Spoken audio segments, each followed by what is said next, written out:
Hello, good morning, all of my dearest friends.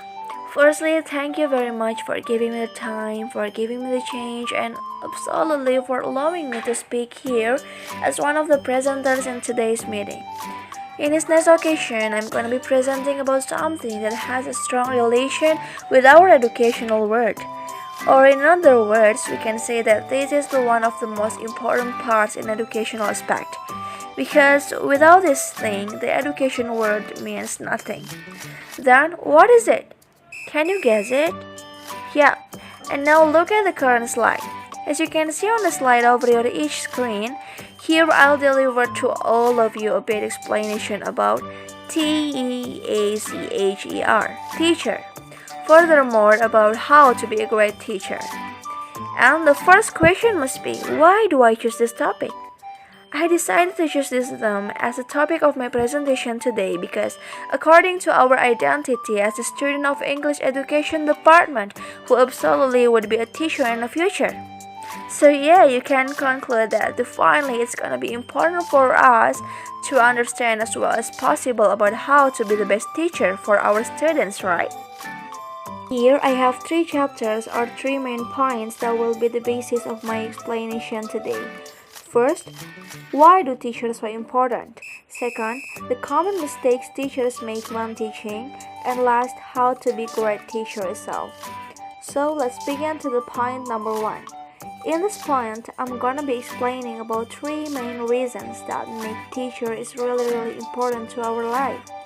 To be the great teacher, definitely we have to know this one. First, because teacher is also known as our second parents. It means if we have mother and father who will educate and give the perfect affection for us in the house, then when we are in the school, certainly our teacher who will take over this obligation. They who will be there as our second parents, they who gonna be educating and also giving us affection or even the advice so that we are always walking in the right path. They'll always be there to listen to us just like our real parents. Next, teacher is the best former of students' character.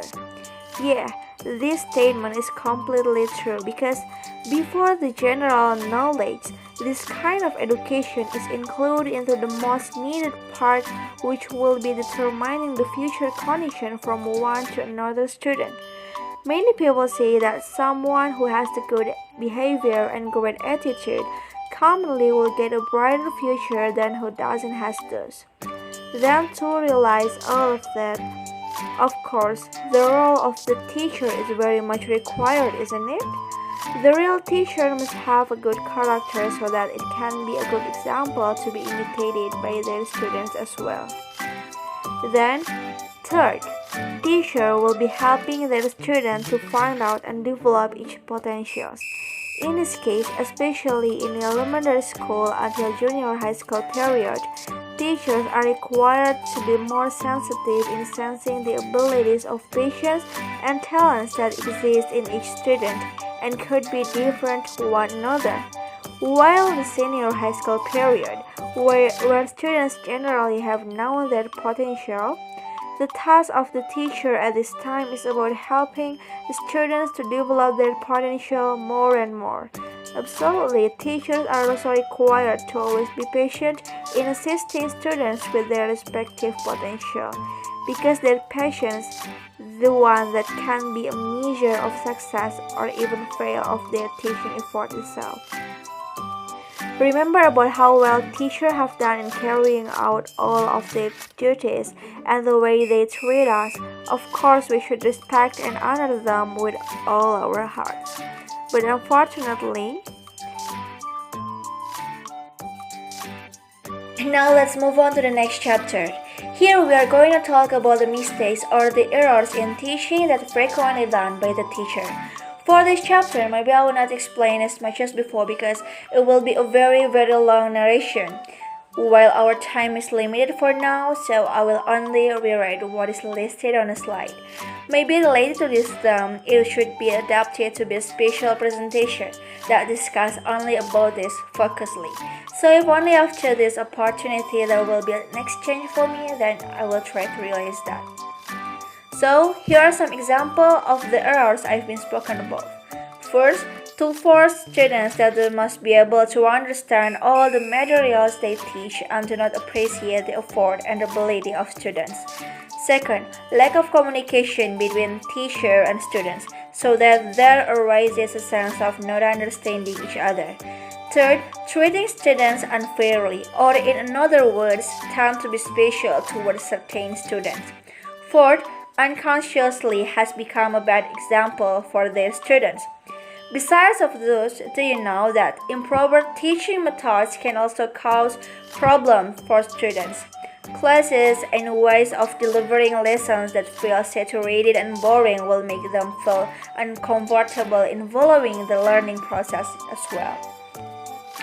And yeah, finally we've arrived in the last point. In this concluding chapter, I will give a little solution based on the errors we've already discussed in the previous chapter, and also some tips that can be done to make the learning process more enjoyable.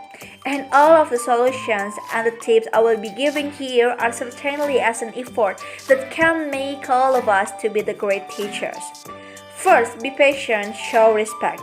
It means as a great teacher, we should respect every student in our classroom. Try to talk to them like we would talk to our closest friends. Second, remember that students are individual. What does it mean? The presence of students are individual means that each student obviously have their own personal background. As a teacher, it's a good way for you about knowing your students inside and out. Talk to your students and be involved in their lives. If you can, make a good relation with their parents. Third, learning to inspire. William Arthur said that the ordinary teacher tells, the good teacher explains, the superior teacher demonstrates, and the great teacher, the one who can inspire. And you know, because great teachers are remembered not for all of the knowledge they give, but especially for the way they encourage and lift their students' achievement. Fourth, have an empathy. Creating empathy is about bonding with your students. Cry with them, laugh with them, get to know their emotion and understand their feelings. Fifth, be fun, creative, and stay positive. Always show a happy aura when you're teaching. Just laugh for a while all of the problems you have outside class. This can improve students' enthusiasm in learning. Use the modern technology can be the effective solution also to make class more fun. Or occasionally make some jokes or an interest game so that the atmosphere of the class feels so comfortable and not stressful for the students. 6. Grow your verbal skill. Every great teacher should be a great orator too. Just talking to them by using passion, emotion, great eye contact, animated body language, voice modulation, and also feeling. By doing this way, of course, students will be more enthusiastic in learning and listening to the material you are conveying of, and what has been given will be easier to be remembered by them. And from what I've explained just now, of course, we can take the following conclusion, that being a great teacher who has the patience and high caring attitude and also being a fun and non-tedious teacher are really needed in the learning process as an effort to encourage student enthusiasm and also as the right way to inspire them to be a successful person. Okay, so all of us would be the great teacher in the future. And maybe that's all I can say. I hope that the explanation I offer today are clear enough to understand and can provide benefits for the listener even though just a little. I apologize for all the wrong words that I made. Last wallahu alam bisawab. Wassalamualaikum warahmatullahi wabarakatuh.